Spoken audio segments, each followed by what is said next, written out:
Olá, queridos irmãos, eu sou o pastor Alexandre Dutra e esse é o nosso devocional diário. O devocional de hoje tem como título A Pesca Maravilhosa. Nesses encontros de Jesus com os seus discípulos, coisas gloriosas acontecem. E não é diferente. Quando nós temos esse encontro pessoal com o Senhor, além da salvação, nós temos uma nova vida que frutifica para a glória dele. Eu convido você, então, a abrir a sua Bíblia em Lucas, capítulo 5, e nós vamos ler aqui o versículo inicial. Lucas, capítulo 5, eu vou ler o versículo 1. Se você tiver a sua Bíblia aí, me acompanhe, se não, pode acompanhar na tela o texto do Evangelho que será colocado. Muito bem. Lucas, capítulo 5, versículo 1, diz assim: E aconteceu que, apertando a multidão para ouvir a palavra de Deus, estava ele junto ao lago de Genezaré. Desses encontros maravilhosos que o Senhor Jesus teve com as pessoas enquanto ele andou aqui na terra, no seu ministério, coisas maravilhosas aconteceram, né? Por exemplo, a tempestade se tornou em bonança, a água se tornou em vinho, pães e peixes foram multiplicados, cegos passaram a ver, coxos passaram a saltar de alegria, surdos ouviram, os demônios saíram, leprosos foram curados e o nome do Senhor foi exaltado.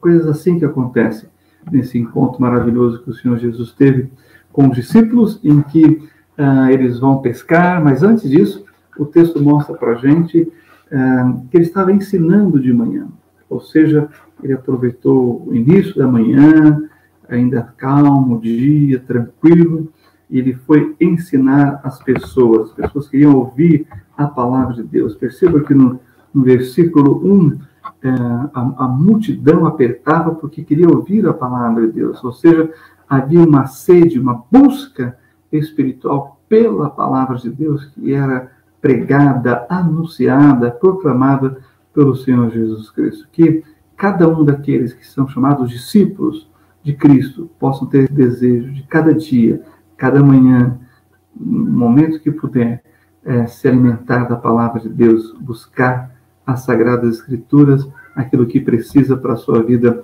espiritual. Muito bem, também outras coisas precisamos destacar aqui, que eu acho que é bem interessante, né? Que ele estava sendo apertado pela multidão e ele estava junto ao lago de Genezaré. Lago de Genezaré é o outro nome dado ao Mar da Galileia. Olha só, tem outro nome aqui para você aprender. Isso porque a região do Mar da Galileia é chamada de Planície de Genezaré. Por isso também tem esse outro nome. E eu não sei se você sabe, mas o Mar da Galileia, na verdade, é um grande lago de água doce. Não é água salgada. Tem o nome de mar, né, devido ao tamanho e às dimensões para o israelita na época bíblica, né? Por exemplo, o Mar da Galileia tem 12 quilômetros de largura e 25 quilômetros de comprimento nas cheias. Pode diminuir na seca e pode aumentar ainda um pouco mais, dependendo da cheia do ano, tá bom? Então, por isso essa impressão, né, de algo assim tão grandioso que parece o mar, né? Mas isso para medidas da terra prometida, da terra santa, da terra de Israel, tá certo? Então, essa é uma informação muito importante que eu gostaria de falar com os irmãos. E aí, é claro, quando a gente pensa de que estão ouvindo a palavra, estão com sede de ouvir a palavra, nesse encontro, o que Jesus quer aumentar na vida deles, dos seus ouvintes? Qual é o desejo do Senhor ao pregar a palavra? Ou seja, o que você deve buscar nas Sagradas Escrituras quando você estiver ouvindo uma mensagem da pregação da palavra de Deus? Em primeiro lugar, o Senhor quer transmitir amor, quer aumentar amor na vida dos seus discípulos, compaixão, perdão, compromisso e fé. Então, é com essa atitude que as pessoas devem se aproximar da palavra de Deus, da pregação, para que suas vidas sejam acrescidas de amor, de fé, de compromisso, perdão, esperança, todas essas virtudes que vêm ao ouvir a palavra de Deus, tá certo? E outras perguntas que nós devemos fazer, olhando para esse texto, e o que você precisa, então, fazer para que essas coisas aconteçam? E é o que nós vamos descobrir aqui no texto, tá bom? Quando a gente, voltando ainda para o versículo 1, pensa no Mar da Galileia, nós também temos que entender, e aqui uma questão geográfica, né, que o Mar da Galileia está numa região de encontro de correntes de ar frio com ar quente, o que acaba produzindo, né, aquelas tempestades, né, quando o ar frio e o ar quente se chocam, né, se encontram, e provoca aquelas ondas enormes, e nós já vimos a passagem, conhecemos a passagem da tempestade, né, no Mar da Galileia. Então isso é comum, justamente porque o Mar da Galileia está nessa região do encontro dos ares quentes e ar frio. Mas voltando aqui para o texto bíblico, olha só o que nós encontramos nos versículos 2 e 3. Diz assim: E viu estar 2 barcos junto à praia do lago, e os pescadores haviam descido deles, estavam lavando as redes, e entrando num dos barcos, que era o de Simão Pedro, né, pediu-lhe que o afastasse um pouco da terra, e assentando-se, ensinava do barco a multidão. Bem, esses barcos aqui, desses pescadores, eles tinham passado a noite toda pescando, e não pescaram nada. Decepcionados, eles estão ali lavando as redes, preparando o seu material, né, de trabalho para a próxima noite. Mas ali, naquele dia, não pescaram nada, não tiveram lucro, e aí como é que se faz? Se vive com aquilo que eles guardaram, né? Mas olha que interessante, eles estão lavando as redes e ouvindo o Senhor Jesus pregando a palavra de Deus. O Senhor, então, tem uma estratégia aqui não muito convencional ali. Percebe que tem muita gente querendo ouvir a palavra, está sendo apertado pela multidão, e ele quer que o último da multidão ouça o que ele está dizendo. Então, o que ele faz? Ele sobe no barco, naqueles barcos, né? E ele pede para ser afastado um pouco mais para dentro do mar. E olha a estratégia do Senhor Jesus. Ele quer aproveitar o vento que vem, né, do lago. Enquanto ele vai pregando, o vento vai levando a sua mensagem até o último homem, até a última pessoa, para que ela também possa ouvir a palavra de Deus. É muito precioso que quando as pessoas têm o interesse, o desejo de ouvir a palavra de Deus, Deus tem um compromisso de levar a sua palavra até essas pessoas. Então, esse texto mostra isso para a gente. E aí, nós temos uma outra coisa inusitada que acontece. Acompanhe comigo os versículos 4 e 5. E quando acabou de falar, disse a Simão: Faze-te ao mar alto e lançai as vossas redes para pescar. E respondendo Simão, disse-lhe: Mestre, havendo trabalhado toda a noite, nada apanhamos, mas sob a tua palavra lançarei a rede. Bem, aqui nós temos algo interessante, né? Por quê? Porque uma coisa é quando a gente entende de um ofício e conversamos com outro colega, podemos compartilhar experiências, mas quando você não é da área e fala alguma coisa, dificilmente as pessoas recebem com bom grado, né? Elas sempre têm uma resistência, que foi o caso de Pedro aqui, um pescador treinado, experimentado. Ele nasceu e cresceu ali, diante do mar. A sua família, a subsistência da mesma é através da pesca do mar. Eles são pescadores profissionais, né? E passaram a noite toda pescando, né? Jogando as redes, lançando as redes e nada apanharam. Aí vem o Senhor Jesus, o Rabi, né? Que tem a formação do seu ofício de carpinteiro, e ele fala: vamos pescar durante o dia, né? E quando tem mais agitação no mar, e eles então, olha, não pescamos nada, mas, segundo a tua palavra, nós vamos. Bem, algumas coisas importantes aqui para destacar no texto, né? Que é a obediência. O Senhor fala a Simão para pescar.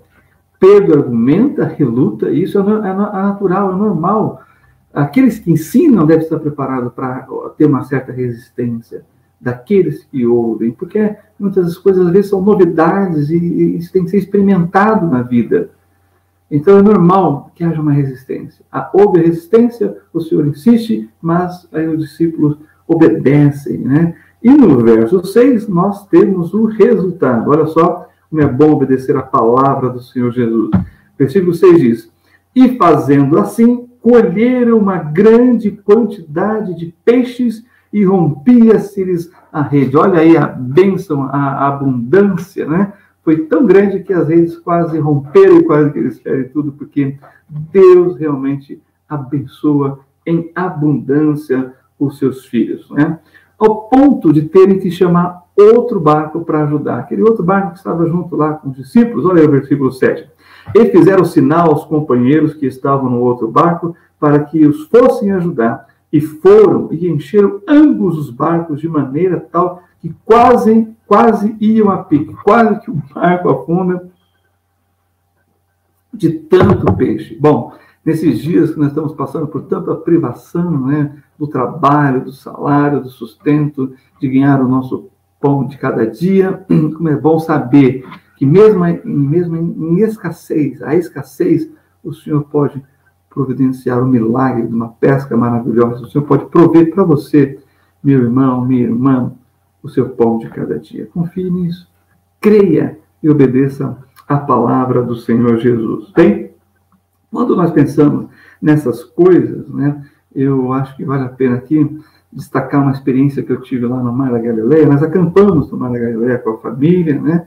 E de manhã cedinho, quando o sol nasceu, nós saímos para ir ao mar, nos lavarmos ali e tal, preparar o café da manhã. E qual foi a nossa grata surpresa de ver pessoas que estavam vindo, né? Pescadores, estavam vindo com um barquinho ali do Mar da Galileia, bem onde nós estávamos, e eles tinham passado a noite toda pescando, e a alegria nos olhos deles, apesar de olhos abatidos, né, corpo abatido pelo trabalho da noite, eles felizes em levantar os peixes que eles pescaram, e aquilo realmente foi uma experiência maravilhosa, ver aqueles pescadores modernos, né, se alegrando, né, no trabalho que eles tiveram durante a noite. Bem, e que peixe que é? O peixe ficou, depois da época do Senhor Jesus, do ministério de Jesus e dos discípulos, o peixe passou a ter um outro nome, chamado de San Peter, o peixe de Pedro, né, como é popularmente conhecido até hoje, e é a nossa tilápia. E olha que coincidência, a tilápia que nós temos no Brasil, né, de água doce, ela veio de Israel, ela foi cultivada aqui, mas veio lá de Israel.